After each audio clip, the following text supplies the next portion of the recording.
What's good, YouTube? You already know. Big Flocker with a comics perspective, and I'm smashing, dashing, sliding on through with that little bit of energy. Please hit the like, subscribe, comment, do all those things to help support this channel, and hit that bell notification for future fire content. So I had a long ass video, man, that I just recorded on the Nuestra about their origins, about their headquarters, about their leader and whatnot. And for some reason, it's been flagged. So I decided to do a quick spill I've been meaning to get to for a minute, man.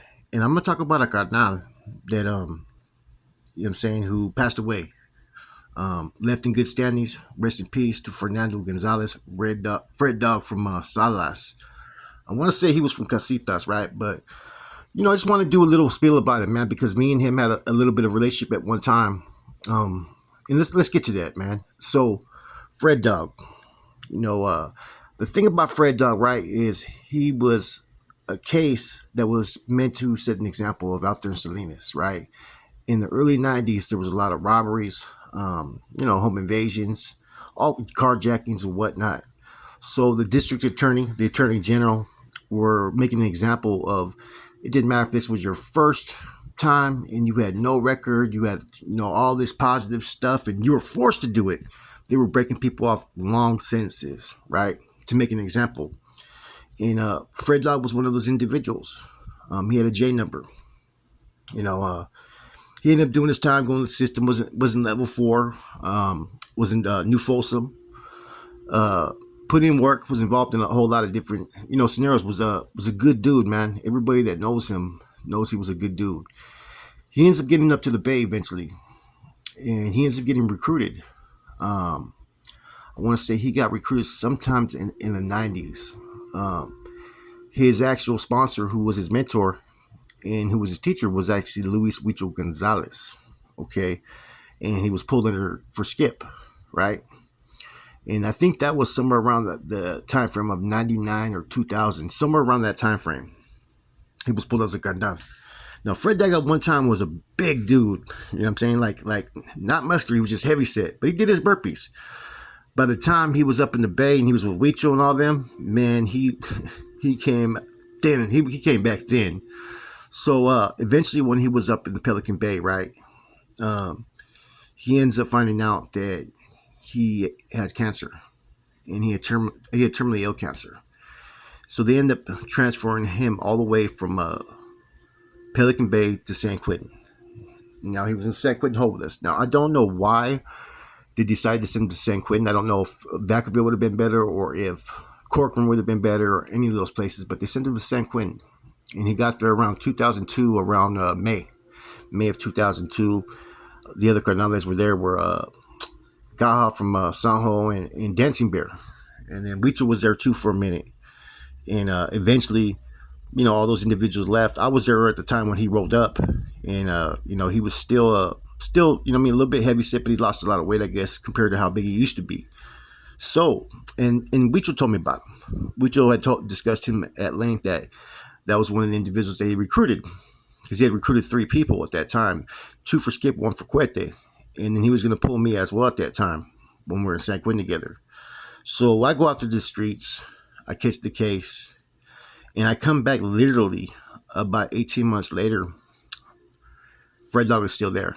When I roll up, you got Robert Hanrahan, Bubba from Salinas, right, who was the RSD for San Quentin. And then you had Fred Dog, who was the interim RC. See, technically at that time, Wevel, James Jarecki, was supposed to be the delegated RC per GOP, per Corny and whatnot, right? But they were basically incommunicado over there. It was very rare for us to get any type of kite. So we kind of, wasn't that we were disregarding. It's just that the prison had to continue. And there's certain articles in the Constitution that says in lieu of these type of situations, if you are any type of carnal, you're supposed to take over that position on an interim basis, and basically till you get the clearance of the GOP. So basically it just leaves you accountable that you wrote to a household, a regiment that doesn't have those in the proper place of position, and until you get contact from the GOP, you're going to do what you got to do as a carnal. And so Fred Dog was doing that. He'd been there the longest.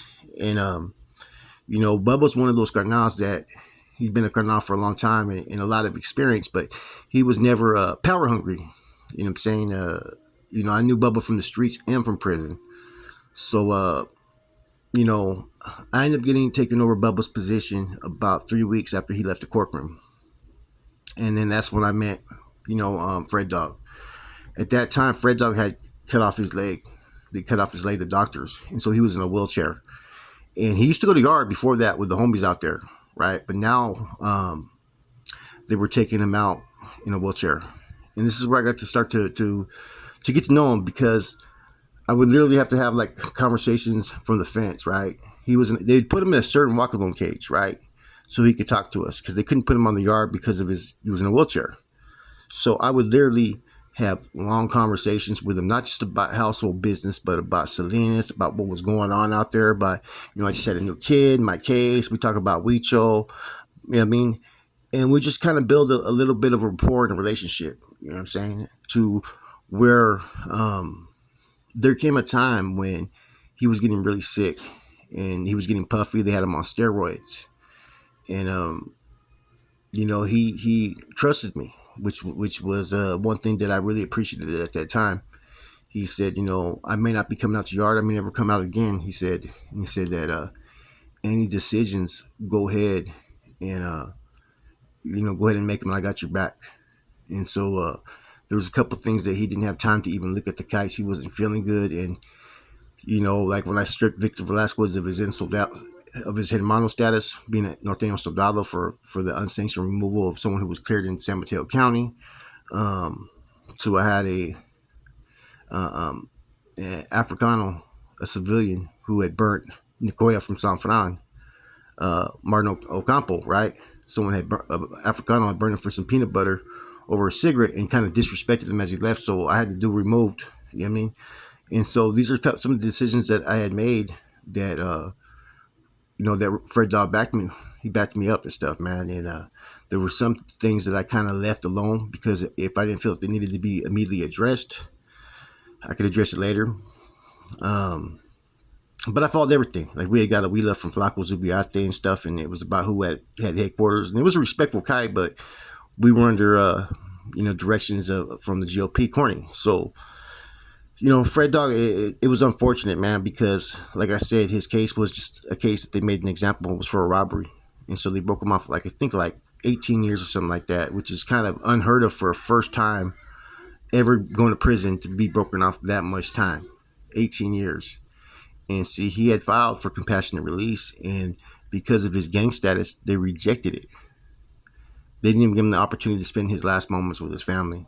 And they had told him when I was there that he only had a certain amount of time to live.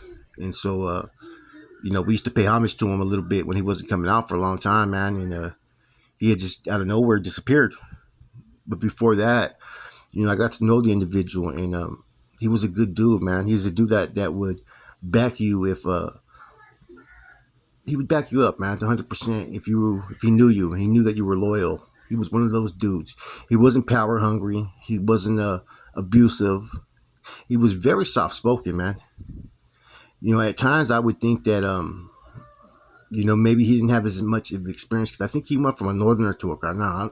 He told me, I don't think he was ever a bro, and I think he was still coming to terms with the authority that he had, and that being of status. That's what I gathered from talking to him, and there's nothing wrong with that. He still was assertive when decisions needed to be made, man. But he told me a little bit about, he didn't have no kids. He had family. He get a visit every once in a while, but he was there for about 2 years. And then the unfortunate thing is that they transferred him to Corcoran, you know what I'm saying, out of nowhere, and no one had heard from him again. You know what I'm saying? It wasn't until later on that I found out that he had passed away. But everything that I got to learn from him and experience from him was not just about being a carnal, but was about being humble about your situation. He used to confide that, you get an opportunity out there, man, try to encourage people to make better decisions. He goes, I'm never going to ever be able to have kids. I'm never ever going to have that chance to be married. I'm never going to have a chance to do this and do that. And see, this is what people forget, man. When you make those choices, they end up catching you up doing some time, whether it's a life sentence or 20 years, 10 years. The next day is never guaranteed to you, And I think in a somewhat way from our discussions, he didn't regret any of his choices, right? Becoming a full-fledged familiano. But I think that what he was trying to convey to people was, if you have a chance to do something different with yourself, why not do it? Seize the moment. Don't encourage your grandkids or your kids or your brothers to go out there and be up in the mix. Because I remember he used to convey that all the time.